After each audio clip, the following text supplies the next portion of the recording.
Hello everyone, today we're going to be looking at properties of reflections. Yesterday we looked at translations, and today we're going to be continuing to learn about reflections based on what you experienced in Integrated 1, but we're going to be generalizing some of those rules. Okay, so just like yesterday, we're going to take our pre-image, ABC, and we're going to reflect it this time about the axis of line of symmetry, the y-axis in this case, and you may have just counted the same number of units on the other side of the line of reflection. Okay. And that's my new image. Now remember, it's super important to rewrite your new coordinates, A prime, B prime, C prime. Okay, go ahead and write the coordinate pairs here of the pre-image and image. Pause the video, and we're going to look for a pattern. All right, so here are my coordinate points. Now, you may look at this quickly and say they look almost identical. Actually, the y's are identical, but the x's have changed signs. Okay, so when we ask for a coordinate rule, we want to say, well, in general, x, y, any general point going to change to the opposite x, same y. Okay, that's our coordinate rule for reflecting over the y-axis.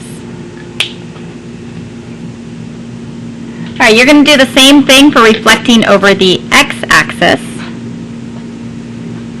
Okay, once again, pause the video, reflect this over the x-axis, write your coordinate pairs of the pre-image and image, and try to come up with the coordinate rule on your own. Okay? Take a few minutes to do that. All right, here are the coordinates you should have gotten. And now notice that the x's are now staying the same, but the y's are switching signs, which again should make sense that notice my x coordinates staying the same, they're just sliding down, but the y coordinate switches across the x-axis. So maybe you came up with this. X's will stay the same, y switches the sign. That's your coordinate rule. Okay, so go ahead and fill it in down here where it says reflection across the x-axis and y-axis. All right, so again, try not to memorize those, but just thinking about what that means visually when you're looking at the graph. All right, go ahead and flip to the second page. And this one is referring to our graph up on number 1.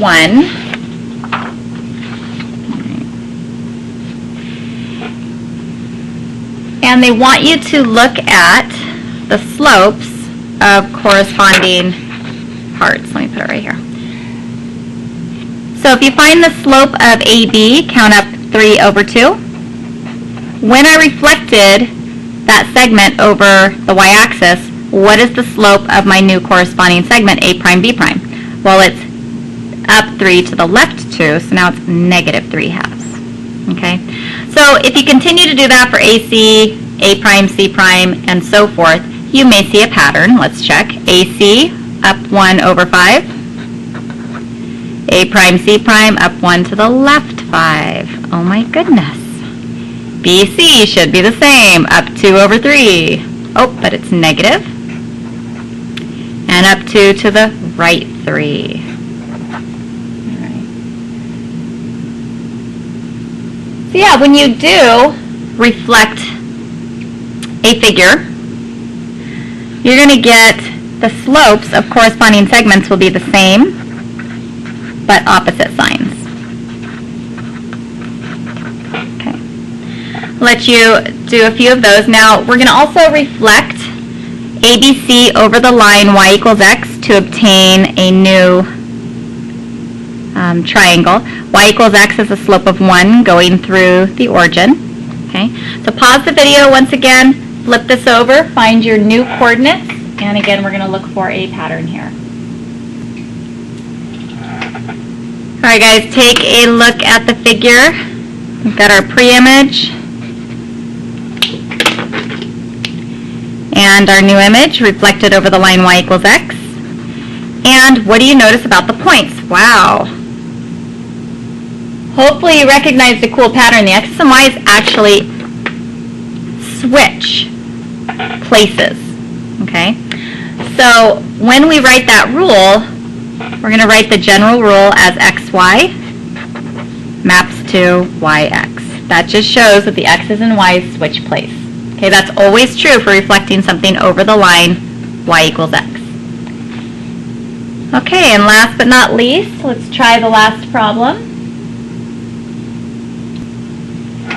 Alright, now you're going to reflect ABC over the line y equals negative x. So negative x is a slope of -1.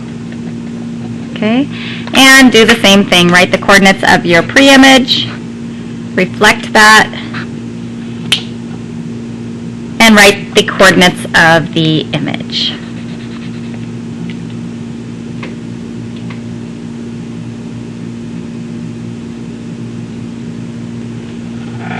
Okay, so here's the reflected image with the corresponding vertices, and notice once again our x's and y's are switching places, but also the signs switch. So our coordinate rule should be xy maps to -y, -x. Okay, kind of cool. So here are your rules for reflecting over y equals x, reflecting over y equals -x. And I hope that was helpful. Finish up that worksheet, you guys, and we'll go over questions tomorrow. See you soon.